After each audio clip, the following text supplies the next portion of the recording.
Alright guys, so what I'm doing here, I got this bed and that bed there that I'm getting ready to plant onions with.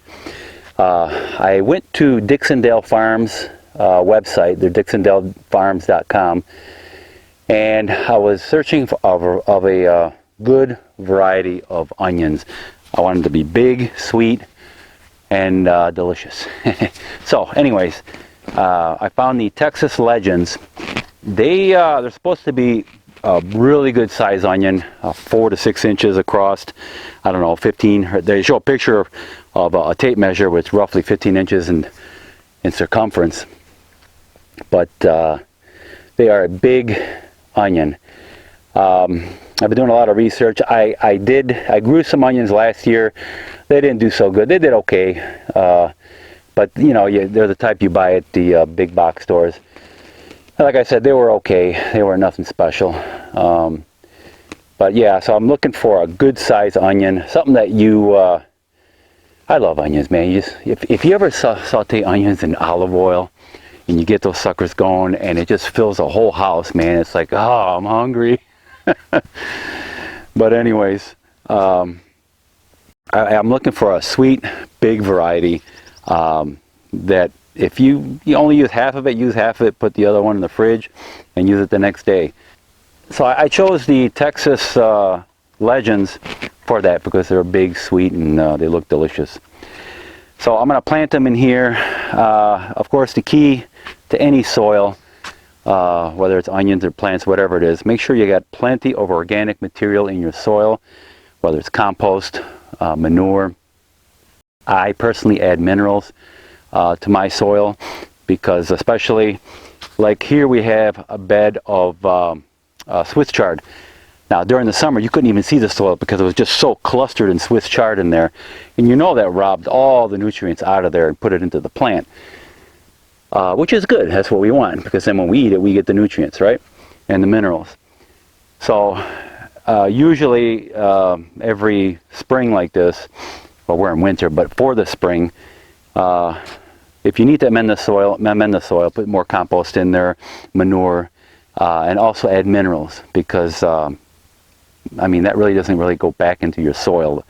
Yeah, the compost and manure may have some minerals in there, but I always like to add minerals. So either azomite, put that in your soil, and because that just kind of has a wide variety of minerals in there, and your bacteria in your soil will break all that down and feed it into your plants, and in turn feed it back to you.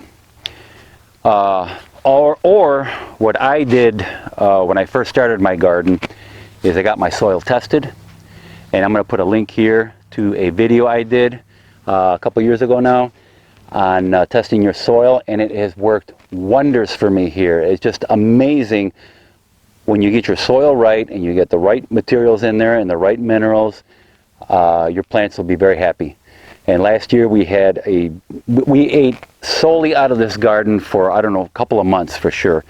We were eating all these leafy greens and beans, and we had tomatoes, and had all different kinds of squash, and we had corn, zucchinis, and oh man, just eggplants and peppers. We had tons of stuff, and we froze tons of it also. So get your soil right, and your garden will thank you. So that's what I'm doing here. My soil is already amended here from last year. I got plenty of organic material in here. The only thing I'm going to do here is replenish some of the nutrients. So I'm going to put some organic fertilizer in here. When you get organic fertilizer, try and get the highest amount of NPK that you can in there.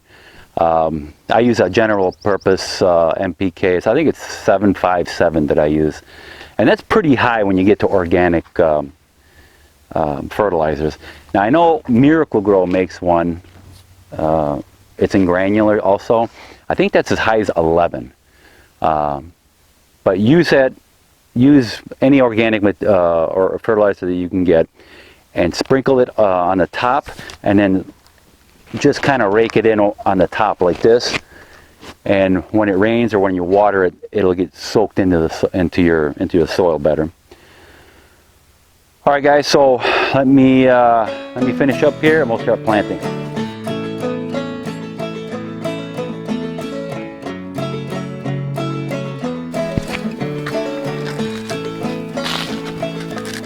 what I'm doing now is just sprinkling some minerals in here. And then I'll work that in the top on the top here. Work it in a little bit with the rake.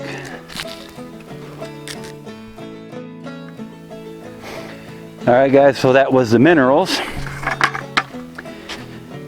Now, what I've been using, you can use whatever you want, but I picked this up locally here.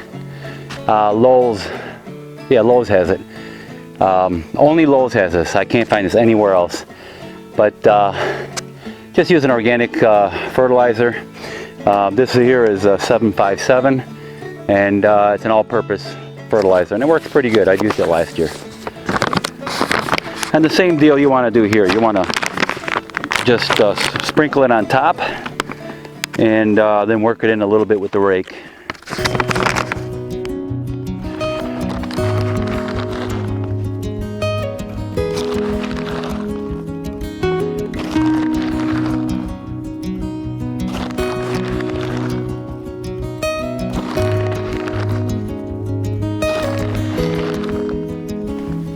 Alright, so now we want to lightly work the minerals and the fertilizer into the soil, just in the top inch or two, and that's it. And like I said, when you water it or when it rains, it'll get filtered down into the soil where your roots need them. And remember, we're planting onions here, so roots aren't going to go that deep.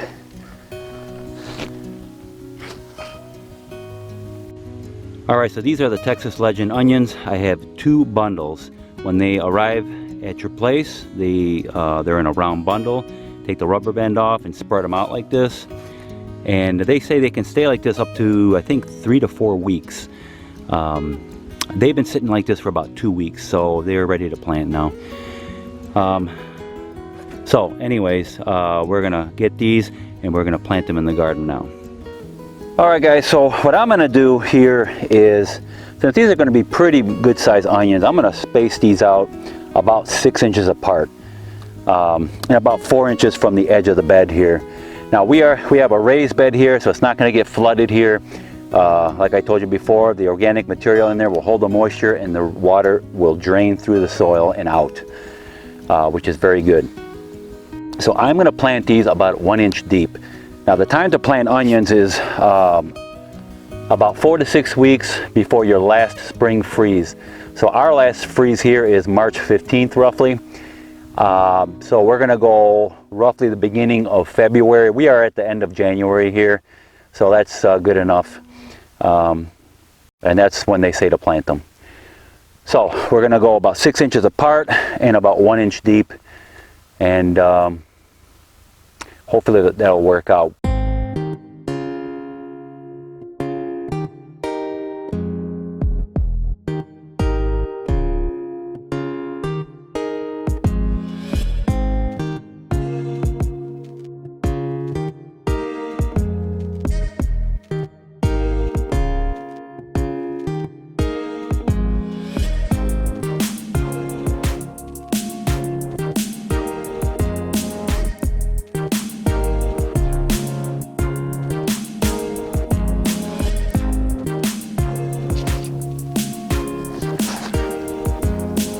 Well guys, it looks like I'm a little short. I didn't figure this out right at all. Well, I didn't actually figure it out. I kind of took a guesstimate of how many I was going to need.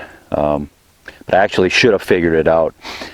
So I'm a little short. I need to finish this off and that bed over there. So two bundles, which was approximately 50 to 70 onions, just did this bed. This bed is roughly 4.5, 5 feet by 15 feet. It almost filled this bed up, 2 bunches. So I'm gonna have to get 3 more bunches for sure, and whatever I have left, I'll just plant them somewhere else. So 3 plus 2, 5 bundles I should have bought. Anyways, that's how you learn things, right? So these are a short day onion. Now you got your short day onion, you got your intermediate, and you got your long day onion. I'm going to show you a chart here. This is off their website, dixondalefarms.com. The short day works best for the south. You plant those, like I said, 4 to 6 weeks before your last frost in the spring.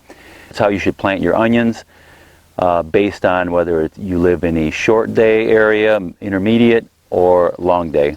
I'm going to put a link to that page where you can go there. There's a video there you can watch, and he'll explain exactly how that works. But if you live in the south here, short day onions are for you, and that's what these are here. Alright guys, so I guess I'm going to have to order me some more onions. I'm going to keep you up to date throughout the planting season here. I'm excited because now we're going to start planting. I got my garlic there. It's rocking and rolling. It's doing really good right now. And I'm really excited about those. Those there are Sicilian garlic. They are much stronger in flavor than your typical garlic you buy at the store. We make this, I'm Italian. I make this garlic and oil dish that you put over pastas and stuff like that. Usually I would normally use for 2 or 3 people, maybe 2 cloves, 2 or 3 cloves. Crushed cloves in olive oil. You put your oregano in there, a little bit of salt and pepper, and some crushed tomatoes goes in there too. And you put this over your spaghetti sauce or spaghetti noodles, and out of this world. It's really good. But anyways, I'm used to putting 2 cloves maybe, fresh crushed garlic. You don't cook this sauce. It's just fresh and raw. And my wife was starting to put like 6 cloves in them. I'm like, that's too much. But then when I tasted it, would be like, it's okay. It wasn't that strong, you know. And then it hit me that Sicilian garlic that I was used to growing up is much stronger. So I went and bought some, and I'll put a link to where I got it. I'll put it right down here. And they are supposed to be much stronger than your traditional garlic that you buy. So I went and planted those, and those are doing really well. So I can't wait to harvest those this summer. Alright guys, so I appreciate you watching. I hope you learned something from this. I'm learning as I'm going here. I'm no pro at this at all. But I'm really excited to get things going here and start eating some fresh vegetables at home, homegrown. Alright, so thank you for watching. Please like, subscribe to my channel, and I will see you guys in the next video.